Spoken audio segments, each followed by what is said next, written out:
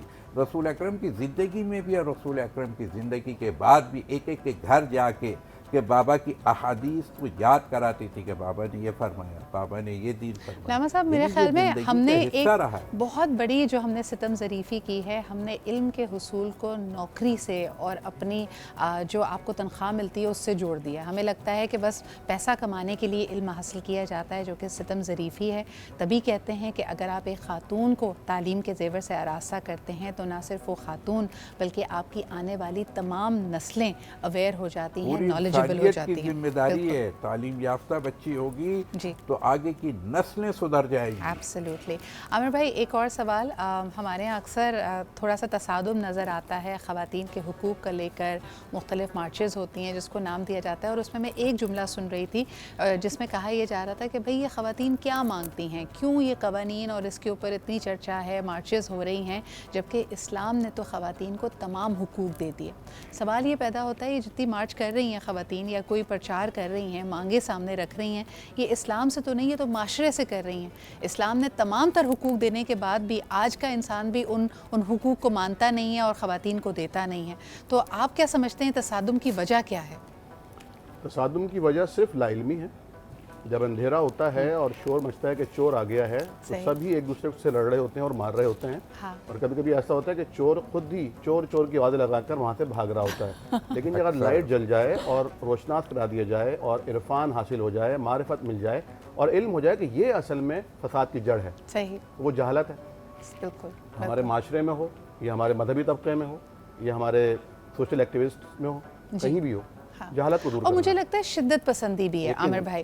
سب کو ایسا لگتا ہے کہ جو ہم نے سوچ لیا، جو ہمارا طریقہ ہے وہی صحیح ہے. مکالمہ ہونا چاہیے، افہام و تفہیم ہونی چاہیے، اور سمجھو اور سمجھاؤ، ان دونوں کے اوپر غور ہونا چاہیے. Beautifully said. بہت بہت شکریہ. سے دور ہو گئے. اعدلوا هو اقرب للتقوی. بار بار خداوند عالم نے کہا مرد اور عورت میں کوئی فرق نہیں. ان اکرمکم عند اللہ اتقاکم. اگر خواتین ہوں یا مرد ہوں، جس کا تقوی زیادہ، جس کی پرہیزگاری زیادہ، جو معاشرے کو زیادہ سروس دے رہا ہے، اس کی زیادہ اہمیت. سبحان اللہ. اور اسی طرح ایک حدیث مبارکہ بھی ہے کہ آپ اپنی اولاد کو جو چیزیں دیتے ہیں اس میں بہترین چیز تعلیم ہے. تو مرد اور عورت کا اس میں فرق نہ کریں، بیٹا اور بیٹی کا فرق نہ کریں. اعلیٰ تعلیم ہر مسلمان مرد اور عورت پہ فرض ہے. بہت بہت شکریہ. ہمارے ساتھ عامر بھائی موجود تھے، مسعودی صاحب موجود تھے. آپ کی آمد کا بہت شکریہ.